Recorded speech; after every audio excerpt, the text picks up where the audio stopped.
Yo, what's going on, Dragon Ballers? Welcome back to another discussion video. Today we'll be continuing our coverage on the set 14 archetypes. At this time we only have blue and yellow to go over, so today we'll be going with the Hirudegarn stuff. But if you guys want to see my coverage on the red, green, or black archetypes in set 14, make sure to go check out those videos. I probably covered some of your favorites. But anyways, we'll get into Hirudegarn, but before that, make sure to subscribe, hit that notification bell so you never miss a video. And of course, if you guys want to help support the channel, there are many ways to pick from down in the description. But today, guys, if you are looking for custom sleeves, playmats, any TCG accessories, make sure to use the link in the description to yourplaymat.com. I'm so overwhelmed by all the people that have been using this site and how happy they are with the products. It's actually incredible. I'm really happy to be partnered with Your Playmat for a company that people really enjoy using. The link down there will give you 10% off your order. Make sure to check them out. Let's get into the video. Alright, we'll start with the leader as always. Hirudegarn, auto, and this card attacks. Add up to one card from your light to your hand. Then look at the top 5 cards of your deck. Add up to one card among them to your hand and shuffle your deck. If you added a card to your hand, choose a card in your hand and discard it. Alright, a few weird things here. Self-awaken, that's cool. The top 5 to search any card and then discard a card, that's very similar to Cell Surge. Although this leader has to attack to do that, so you don't necessarily get to play the same oppressive control type of strat where you can like hand control your opponent down to 0 and then crit them all the way down. You do have to give them some of their life with your leader, and there are some ways to mitigate the discard in this deck, and we'll talk about that more later. Awaken your life 4 or less, or you have one blue Minosha card and one blue Tapion card in your drop area. Draw a card, untap an energy, add cards from light to hand until you have 5 left, and then flip this card over. The Awakened leader, Hirudegarn, the Calamity Revived. Auto, when this card attacks, draw 1 card. Auto, once per turn, when one of your blue battle cards activates an evolve skill from your hand, draw 1 card. Activate battle once per turn, place 2 cards from under one of your blue or green battle cards in their owner's drop areas. Choose one of your cards, it gets plus 5,000 power for the battle. We've actually seen quite a few effects like this in this set where there are some ways to like cheat in some free combo power, which is always good for defending, going for game. That's a pretty cool effect. I like the draw on evolve. That's pretty nice as well. It makes up for the fact that you might be missing out on some hard pluses on your awakened side, but I think this is going to be a leader where you're really going to want to get flipped as fast as possible because, like I said, there are ways to mitigate that discard on the unawakened side, but you're only going to be able to run so many of them in your deck, so you're not going to want to be unawakened for too long. But anyways, let's check out the main board. Alright, the unison for the deck, Hoi, Bringer of Calamity. We have a 2-cost 15k unison. Auto once per turn. If your leader card is a blue Phantom Demon card and it's your turn, when you play a blue battle card from your drop area, add a marker to this card. We'll talk about a few ways to do that in just a second. Activate main +1, draw a card, then choose a card in your hand and discard it.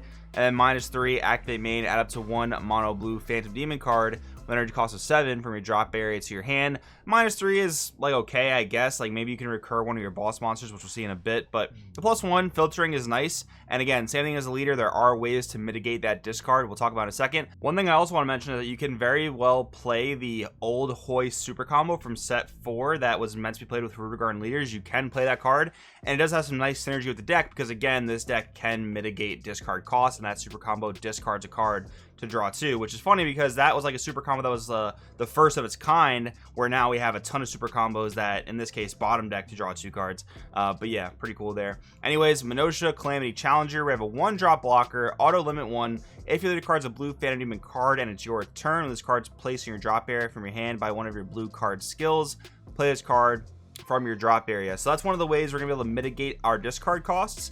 You pitch this guy, it comes right into play. We also have Hidden Darkness Minosha, which is an older card. When this card's placed in your drop area from your hand, if your other card's a Phantom Demon, you may choose a Hirudegarn the Wanderer from your deck and add it to your hand, then shuffle your deck. So even like in Storm back in the day, which was a very popular Hirudegarn deck, people played this plus Hirudegarn the Wanderer, which is really just a searchable 5k or a searchable blue energy.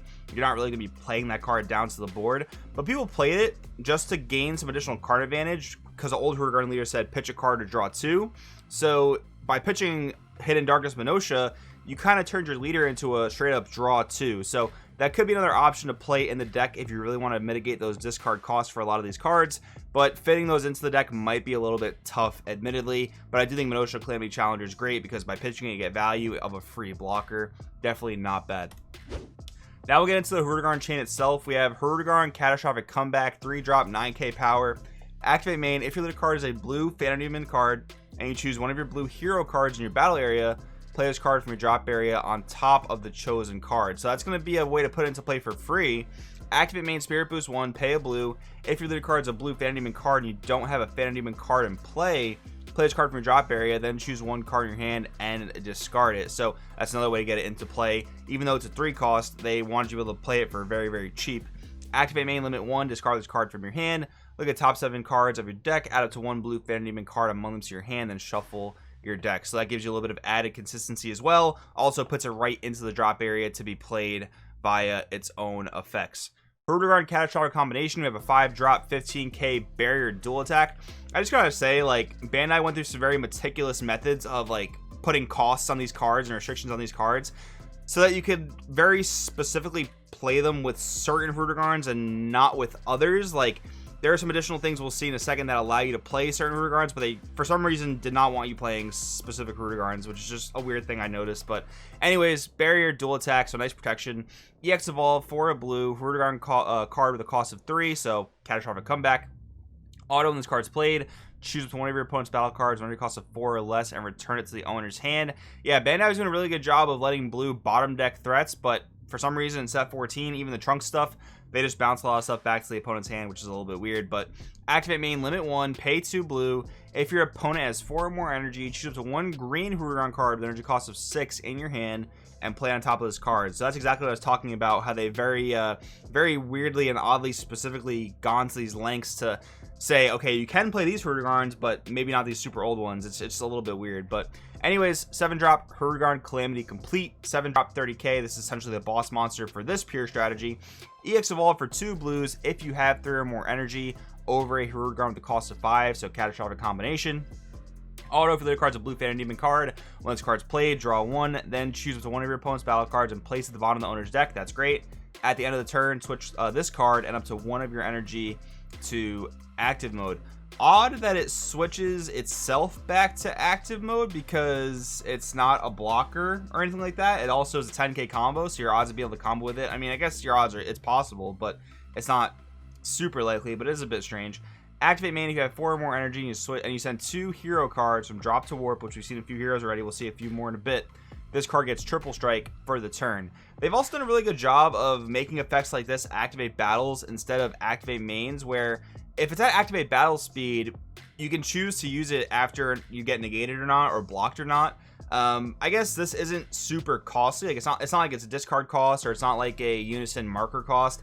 It's just using 2 cards in your drop area that were already used up anyway. So I guess that's fine on the activate main there. It's gonna suck if you attack with it and it gets negated with triple strike. But either way, decent set of cards. I would say they can come in for relatively cheap. Like, it seems like they don't want you dropping Calamity Complete until turn 3 at the earliest, which I think is generally fine. The barrier on Catastrophic Combination is nice, but that's the only form of protection these guys have. Catastrophic Comeback doesn't really need too much protection because he is pretty easy to put into the board, but Calamity Complete is weak to both Godsling Technique Trunks and Frieza Charismatic Villain. So that's a bit rough, but I think there's maybe another way you can play the deck where maybe you don't even play Calamity Complete. Let's talk about that now, though, so we'll get into that a little bit more. So Hirudegarn Phantasmic Evolution is the 6-drop you can play off that 5-drop we just read. Critical EX Evolve, it goes over Hirudegarn with a cost of 4. There are none in this deck in particular, or at least for the pure version of the deck, so you're going to be playing it via that 5-drops effect. Auto when this card is removed from your battle area by an opponent's skill or KO'd, play a Hirudegarn card with energy cost of 4 or 9 from your deck or hand, shuffle your deck if you look through it, and you can't play copies of this card for the turn. If you didn't play a battle card, choose 2 cards in your opponent's hand and discard them. So this is a draft box card, so is the next card we'll read in a second. But yeah, they did create this weird thing where you can go into this guy off of that 5-drop Hirudegarn.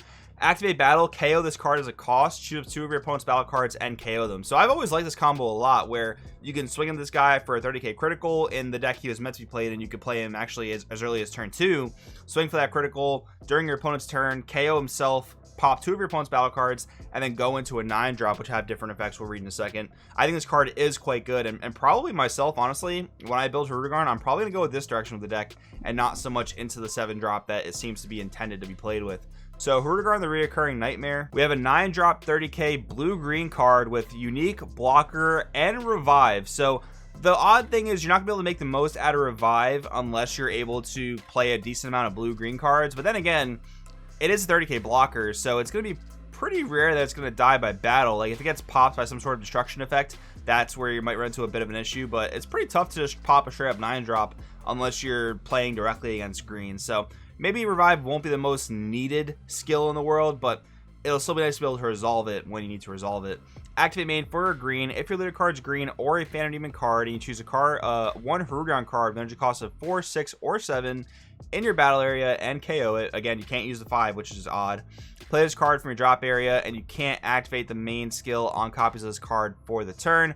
Auto, if your leader card is green or a Phantom Demon card, and this card activates its blocker skill, choose a card in your opponent's hand and discard it. So getting into this card might be a little easier in this deck than the intended strategy, because I always found with the old Hirudegarn stuff, at least with the green Hirudegarn stuff, you kind of had to play it with a green leader, because without playing it with a green leader, you couldn't play Dormant Potential Unleash, which at the time was much better than it probably is now. And the old blue Hirudegarn leader was just lacking a little bit, but now blue Hirudegarn stuff has gotten some more support, and I really like the interaction with Colossal Malice Hirudegarn. This card's actually super good considering it came out in set 4.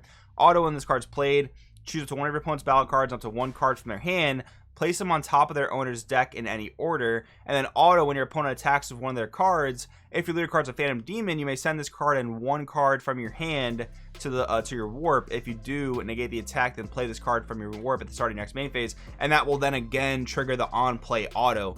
So this card being able to resolve its full effect with this blue Hirudegarn leader actually makes me like it quite a bit. You can get into it for essentially free with Hirudegarn Phantasmic Evolution. This guy's got barriers, so he's actually got excellent protection. So this is probably my favorite part about the deck, being able to go into Colossal Malice Hirudegarn, which again, for the time it came out and how easy it is to actually get on the board nowadays, it's a really cool thing to go into. So this is what kind of gives me hope about the strategy. I don't think Hirudegarn's going to be like, you know, a tier 1 blue deck or anything, because Blue Baby and Soul Striker are going to be probably way too much to compete with for this type of strategy. But I do think this is going to be the key part of the deck going into Colossal Malice Hirudegarn, at least in my opinion. But anyways, a couple more things I wanted to read. There are some good Tapions you could play, and I didn't talk about these earlier because I kind of wanted to mention them here as just like purely excellent blue staples. So Tapion, Fate of a Hero, Energy Exhaust blocker, so another blue-green you can play for that revive skill if you needed to. Activate main for a blue or green energy. If your leader card's green or a Phantom Demon card, you pitch this card from your hand, choose one, you draw a card, then play this card from your drop at the end of the turn, or activate one sealed music box from your deck, then shuffle your deck. That's probably not going to be super necessary in blue Hirudegarn because the field spell, you just don't need it, but yeah, the ability to play it to the board as a 1-drop 15k blocker that draws is really nice. And then Tapion Calamity Challenger, this is probably going to be a blue staple until the card, I don't know, gets power crept or banned. This card's incredible. 4-drop 20k double strike, EX evolve for 2 blue over a blue Tapion at the cost of 2 or less, and then activate, or when this card's played, draw 1, and then activate main, limit 1, spirit boost 1 for 1 blue energy, blue Unison card with 15,000 power or more, and you have to have 3 or more energy. Play this card from your hand. So a very comparable card to Piccolo New Ruler for blue. The card's absolutely incredible, and blue Unisons generally have like a lot more survivability than other colors. So this card I think is going to be an absolutely excellent blue staple. Again, until it gets power crept or banned. But overall, guys, yeah, I gave you my thoughts on the Hirudegarn archetype. I think it could be decent. I really like the play of going into Colossal Malice Hirudegarn, but I think other than that, it's going to be more of a rogue tier blue deck. But of course, I want to know in the comments below what you guys think. Thanks for watching. I'll see you guys next time.